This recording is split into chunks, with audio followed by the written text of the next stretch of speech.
வணக்கம். ஜனவரி 16ஆம் தேதி இன்னைக்கான 2வது பதிவு. பங்குச்சந்தையில் நடந்த சில விஷயங்களை விரைவாக பார்க்கலாம். முக்கியமான தகவல், நான் செபி ரெஜிஸ்டர்ட் அட்வைசர் கிடையாது. நம்ம சேனல்ல இருந்து எப்போதுமே ஸ்டாக் ரெக்கமெண்டேஷன்ஸ் கிடையாது.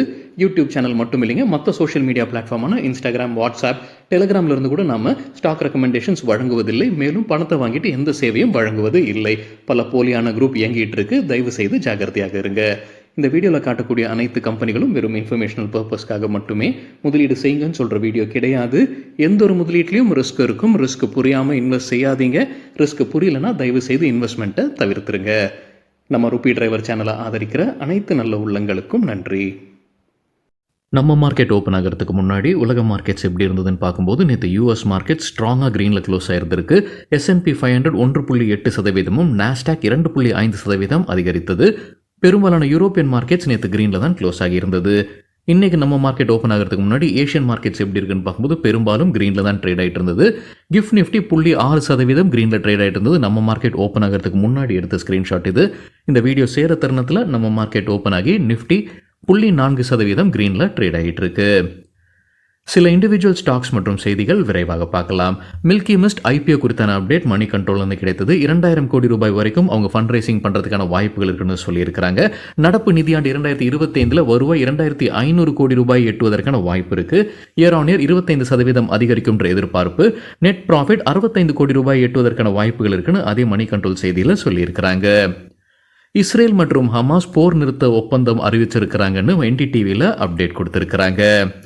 ஹிண்டன்பர்க் ரிசர்ச் அவங்களுடைய கடையை சாத்த இருக்கதாக மணி கண்ட்ரோலில் அப்டேட் கொடுத்துருக்காங்க.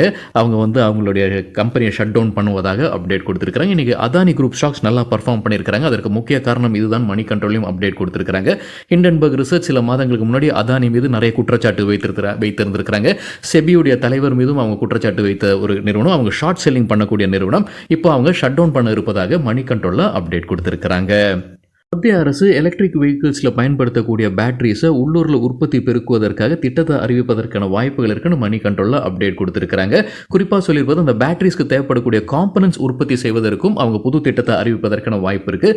சில காம்பனன்ட்ஸுடைய பெயர்களும் சொல்லியிருக்கிறாங்க. Anode, cathode, electrolyte, separator, aluminium, copper foils, இதெல்லாம் பட்டியல் கொடுத்துருக்காங்க. இதெல்லாம் இந்தியாவில் உற்பத்தி செய்வதற்காக புது திட்டத்தை அவங்க அறிவிப்பதற்கான வாய்ப்புகள் இருக்குன்னு மணி கண்ட்ரோலில் அப்டேட் கொடுத்துருக்காங்க.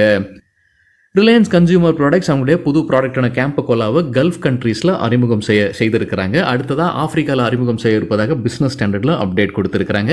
ஏற்கனவே அவங்க உள்ளூரில் பெப்சி மற்றும் கோக்குக்கு அவங்க எதிராக விலையை குறைச்சி அறிமுகம் செய்திருக்கிறாங்க. அதே போல் இப்போது கல்ஃப் நாடுகளிலும் அவங்க அறிமுகம் செய்திருக்கிறாங்க. அது மட்டும் இல்லாமல் உற்பத்தியும் அங்கேயே செய்வதற்கான ஒரு திட்டமும் இருக்குது.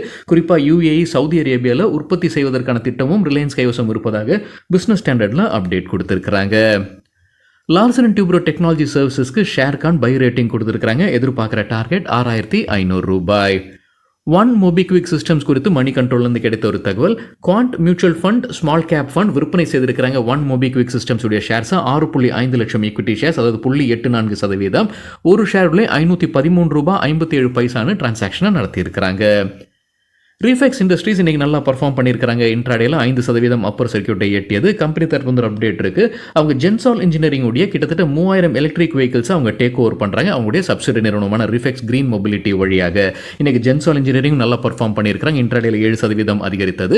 இதை டேக் ஓவர் பண்ணக்கூடிய அந்த பார்ட்னர்ஷிப்பில் அவங்க என்ன சொல்லியிருக்காங்க, 315 கோடி ரூபாய் ஜென்சாலுடைய லோன் ஃபெசிலிட்டியும் டேக் ஓவர் பண்ணுறாங்க ரீஃபெக்ஸ் இண்டஸ்ட்ரீஸ். அவங்க டேக் ஓவர் பண்ணுற இந்த எலக்ட்ரிக் வெஹிக்கிள்ஸை வந்து சில நகரங்களில் அவங்க அறிமுகம் இருக்கிறாங்க. சென்னை, பெங்களூரு, ஹைதராபாத், மும்பை போன்ற நகரங்களில். அது மட்டும் இல்லாமல் ப்ளூ ஸ்மார்ட் மொபிலிட்டி லிமிடெட்ன்ற கம்பெனிக்கு அவங்க லீஸுக்கு கொடுப்பதற்கான வாய்ப்புகளும் இருக்குன்னு சொல்லியிருக்கிறாங்க. இன்னைக்கு ரீஃபெக்ஸ் இண்டஸ்ட்ரீஸ் 5% அப்பர் சர்க்கியூட்டை எட்டியது. ஜென்சால் இன்ஜினியரிங் இன்ட்ராடேல 7% அதிகரித்தது. வாரி டெக்னாலஜிஸ் தற்போது அப்டேட் இருக்குது. அவங்களும் இன்றைக்கி இன்ட்ராடேல நல்லா பர்ஃபார்ம் பண்ணியிருந்திருக்காங்க. அவங்களுக்கு ஒரு ஆர்டர் கிடச்சிருக்குன்னு சொல்லியிருக்காங்க. Solar of grid order. இது யார்கிட்டன்றது மட்டும் சொல்லலை. அவங்க அந்த கஸ்டமர் ட்ரேடிங் ஆக்டிவிட்டீஸில் இருக்கக்கூடிய ஒரு கஸ்டமர்னு மட்டும் தான் சொல்லியிருக்கிறாங்க. 3 மாதத்தில் இந்த டெலிவரி செய்யப்படும்னு சொல்லியிருக்கிறாங்க வாரி டெக்னாலஜிஸ். பாரதி ஏர்டெலுக்கு UBS நியூட்ரல் ரேட்டிங் கொடுத்துருக்காங்க. டார்கெட் பிரைஸை உயர்த்தி இருக்கிறாங்க. புது டார்கெட் 1705 ரூபாய். ஹீரோ மோட்டோகார்ப் குறித்து CNBC TV18 கிடைத்த ஒரு தகவல், ரெவென்யூ க்ரோத் இந்த ஆண்டு டபுள் டிஜிட்டில் இருப்பதற்கான வாய்ப்புகள் இருக்குன்னு சொல்லியிருக்கிறாங்க. CNBC TV18 முக்கிய காரணம் ரூரல் டிமாண்ட் அதிகரிச்சிருக்குன்னு சொல்லியிருக்கிறாங்க இந்த செய்தியில். Punjab and Sindh bank quarterly result வெளியிட்டிருக்காங்க. இன்னைக்கு இன்ட்ராடேல நல்லா பர்ஃபார்ம் பண்ணியிருக்காங்க. இது ஒரு காரணமாக இருந்திருக்கலாம். மணி கண்ட்ரோல்லேருந்து கிடைத்த டேட்டா ப்ராஃபிட் 282 கோடி ரூபாய் 146% அதிகரித்தது. நெட் இன்ட்ரெஸ்ட் இன்கம் 939 கோடி ரூபாய் இயர் ஆன் இயர் 27% அதிகரிச்சிருக்கு. கிராஸ் நான் பர்ஃபார்மிங் அசெட்ஸ் 3.83%, போன குவார்ட்டரில் 4.21% இருந்திருக்கு. நெட் என்பிஏ 1.25%, போன குவார்ட்டரில் 1.46% இருந்திருக்கு.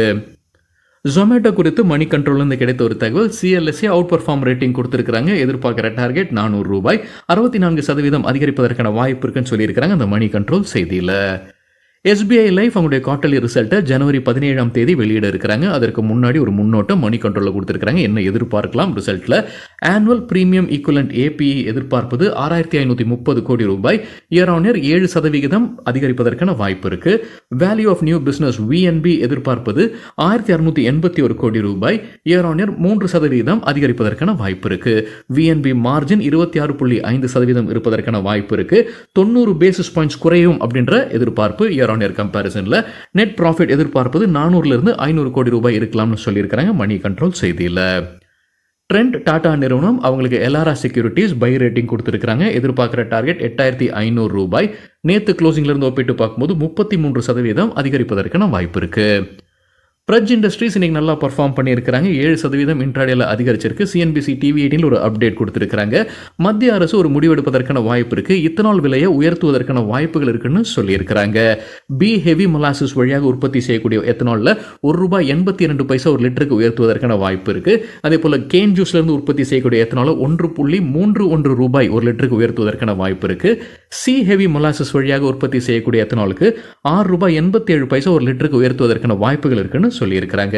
ஏற்கனவே அவங்க ஒரு இலக்கு வைத்திருக்கிறாங்க. இத்தனால் எவ்வளவு சேர்க்க வேண்டும் பெட்ரோலுடன் இந்த ஆண்டுக்குள்ளே 20% அப்படின்றத அவங்க வைத்திருக்கிறாங்க. இப்போ 15.83% சேர்க்கலாம் பெட்ரோலுடன் இந்த எத்தனால். அது 20% உயர்த்துவாங்க அப்படின்றத இந்த ஆண்டுக்குள்ளார. ஸோ இந்த முடிவு காரணமாக பிரஜ் இண்டஸ்ட்ரீஸ் பயன்பெறும்னு சொல்லியிருக்கிறாங்க CNBC TV 18ல. Braj இண்டஸ்ட்ரீஸ்க்கு 8 analyst coverage கொடுத்துருக்காங்க. 8 பேருமே பை ரேட்டிங் கொடுத்திருப்பதாக அதே செய்தியில் சொல்லியிருக்கிறாங்க.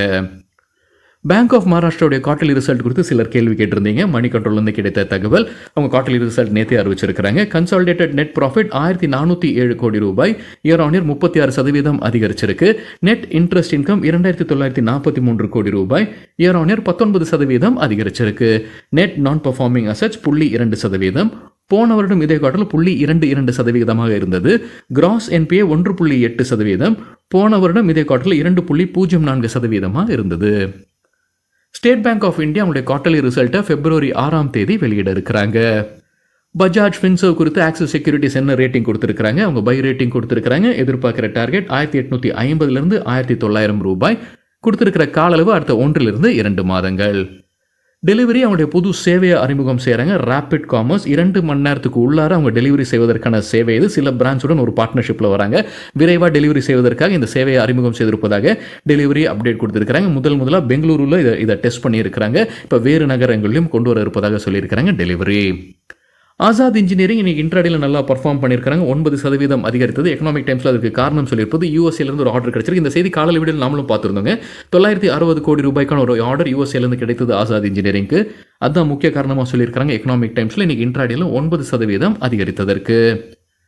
டாபர் இந்தியா குறித்து எக்கனாமிக் டைம்ஸ்லேருந்து கிடைத்த தகவல், காலையில் வீடியோவில் நம்ம ஒரு செய்தி பார்த்துருந்தோங்க. டாடா குரூப் டாபரை கோர்ட்டுக்கு இழுத்துருக்கிறாங்க ஒரு ட்ரேட்மார்க் இன்ஃப்ரிஞ்ச்மெண்ட்டுக்கு அப்படின்றது. அதே போல் இப்போ டாபர் பத்தாஞ்சலியை கோர்ட்டுக்கு இழுத்துருக்கிறாங்க. டெல்லி ஹைகோர்ட்டுக்கு அவங்க எடுத்துகிட்டு போயிருக்கிறாங்க. அவங்களுடைய ஒரு டூத் பேஸ்டோடைய கவர் கிட்டத்தட்ட டாபரோட மாதிரியே இருக்குது. அதனால் அது இன்ஃப்ரிஞ்ச்மெண்ட் இருக்குது. அதனால் அவங்க மீது நடவடிக்கை எடுக்க வேண்டும்னு டாபர் டெல்லி ஹைகோர்ட்டுக்கு போயிருக்கிறாங்க. டெல்லி ஹைகோர்ட் பத்தாஞ்சலி ஆயுர்வேத கிட்ட கேட்டுட்டு இருக்காங்க, அந்த கவரை மாற்ற முடியுமா அப்படின்னு கேட்டுட்டு இருக்காங்க. அதில் இருக்கக்கூடிய டிசைனை மாற்ற முடியுமான்னு கேட்டுட்டு இருக்காங்க. அடுத்த ஹியரிங் ஜனவரி 31ஆம் தேதி இருக்குன்னு எக்கனாமிக் டைம்ஸ்ல அப்டேட் கொடுத்திருக்காங்க. நேற்று ரிசல்ட் அறிவித்த சில கம்பெனிகள் இன்னைக்கு எப்படி பர்ஃபார்ம் பண்ணியிருக்கிறாங்க? HDFC லைஃப் இன்சூரன்ஸ் கம்பெனி 11% அதிகரித்தது. L&T டெக்னாலஜி சர்வீசஸ் 10% அதிகரித்தது. சியட் 7% விழுந்திருக்கு. டிரான்ஸ்ரெயில் லைட்டிங் 11% அதிகரித்தது. பேங்க் ஆஃப் மகாராஷ்டிரா 4% அதிகரித்தது. பஞ்சாப் அண்ட் சிந்த் பேங்க் கலக்கி இருக்கிறாங்க, 12% அதிகரித்தது. ஆரக்கிள் ஃபினான்ஷியல் சர்வீசஸ் ரொம்ப வாலட்டைலாக இருந்திருக்கு, 4% கிரீனில் இருந்தது. ஆனால் வீடியோ செய்கிற நேரத்தில் 6% ரெட்டில் ட்ரேட் ஆகிட்டு இருக்கு. சரிங்க, இதுதான் சில விஷயங்கள் என்னுடைய பார்வைக்கு எட்டியது. நன்றி, வணக்கம்.